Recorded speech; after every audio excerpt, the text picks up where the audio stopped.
Good morning from the Nature Company. Today we're going to help you bring nature into your home. Here we have a selection of plants that will grow well indoors, and we'll give you 10 tips on how to keep them growing well and bringing joy to you. We all know that having plants in the home helps provide oxygen.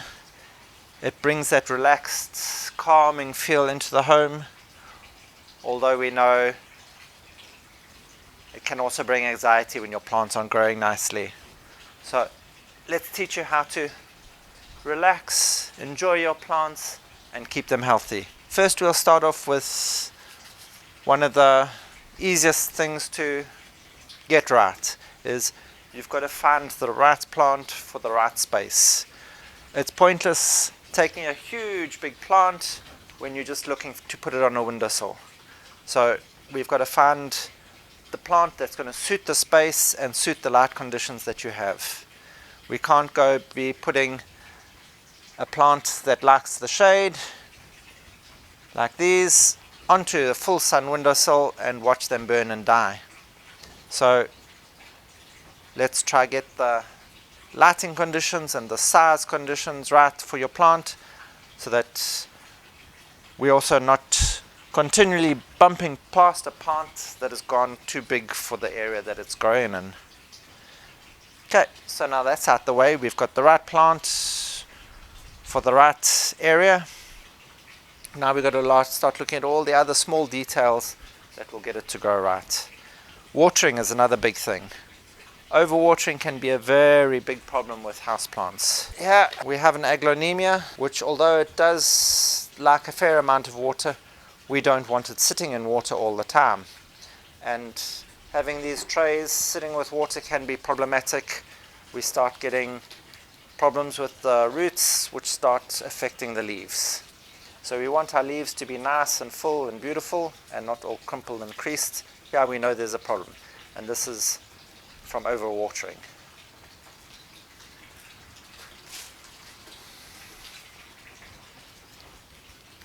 We just need to understand the basics of the watering requirements of each plant and how to go about it. With some of them, like bromeliads, all we need to do is top up a little bit of water in the center, and we just keep the vase of the center of the bromeliad with water, and that's basically all it's going to need. Things like little begonias, we're going to need to keep them moist. So what we're going to be doing is we water around the side of them. We don't want to get water in the leaves because it can affect the leaves, as they're quite furry and they hold water, and that way it can get disease and fungus growing on the leaves. So we just want to water basically around the plant. As we're watering, a general rule of thumb is we check how damp the media is. If it's moist about an inch or 2 centimeters below the surface, it's generally fine for the next week.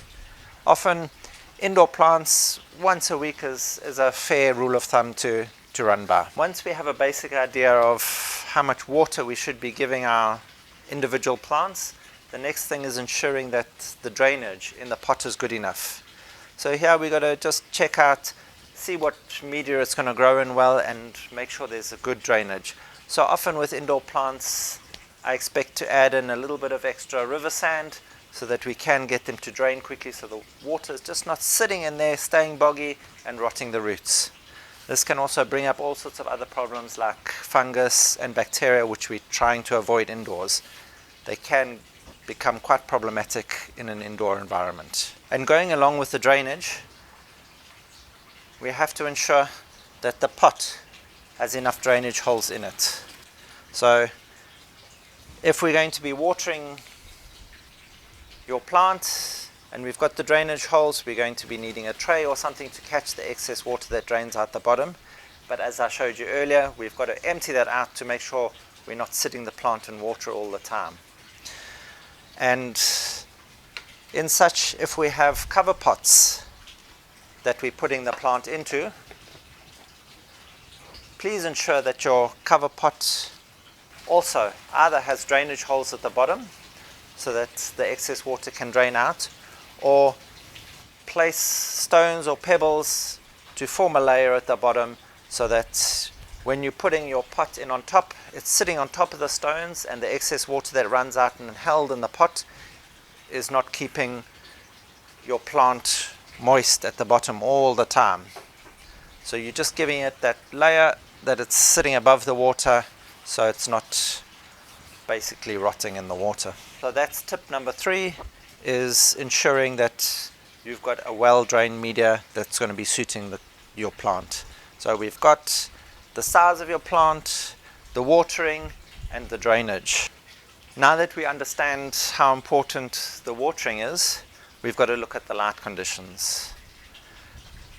As stated earlier about looking for the right size of plant that we want to aim at, we've also got to ensure that we're getting the right light conditions. If you're looking to put it at the back of the room, up against a wall or a bookcase, ensure that it's going to be a plant that's going to accept low light conditions. Even some of these begonias can accept fairly low light conditions, and the aglaonemias too. But don't go then put them directly in front of a window, because then you'll end up with burn marks that will just make your plant unsightly. And if your plant can't acclimatize to the sun, it will slowly die. So now, in line with the light and the water, we've got to look at the humidity. A lot of these indoor plants are tropical plants, so they have quite high humidity requirements. And if you're battling to find the right humidity in your house for these plants, one of the easiest ways is to put a tray down in and around your plant that has got a layer of water in it, but not having your plant sit in it. So you could either put your tray down with a layer of pebbles and your plant on top, or just small trays of water in and around your plants, just to help keep the humidity in the general area. All of them need fairly regulated temperatures without overly exaggerated temperature fluctuations. Things like air conditioners blowing straight on them often are a big no-no for plants. It dries them out and the temperatures are too cold. So we want to try keep a nice even temperature with the high humidity to help them just flourish. Okay. Now that we've got your temperatures and your humidity and your watering and your light right, your plants will slowly deteriorate if you're not feeding them. It's like bringing you into a home and sitting you in a corner, giving you water, but not giving you food. You'll just slowly fade away. Exactly the same with plants. So now we've got to find a good food that's going to be easy to use. I use organic foods generally for my indoor plants. So we've got to find a way to get an organic food that doesn't smell too strong. This is one of the ones that I use, but there are a lot on the market that you can use. I like the ones that you put into water, that you can just take your spray bottle and feed by spraying onto the leaves. So giving it a good foliar feed. This way, if you're using low concentrations, you can feed them once a week. If you're a little bit lazier and want to feed them less regularly, you can give them the full dosage as your packaging states. Always stick to your conditions as the packaging. Overfeeding is never a good idea, especially using the chemical feeds. You can build up salts in your soil, and the salts are going to kill your plant faster than anything else. So if you're using the chemical feeds, remember to flush your plants out at least once a month. The organic feeds are far less effort. You can just give them a good spray, keep your plants nice and happy and healthy. If you can, get into the undersides of the leaves as well. That's where a lot of the stomata on the plants are. It's easier for the plant to absorb your feed through those. And now we've got to go to something else that's very important, is the pruning. Always remember Sanitize your pruning shears every time you use them. So what we're going to be doing is going through the plants, and we can see here already we've got a straggler without much leaf volume on it, and we want to keep a nice bushy plant, especially indoors. So all we're going to do is be snipping that off. Not only do we have a more compact plant, we have a second piece that we can use to propagate from.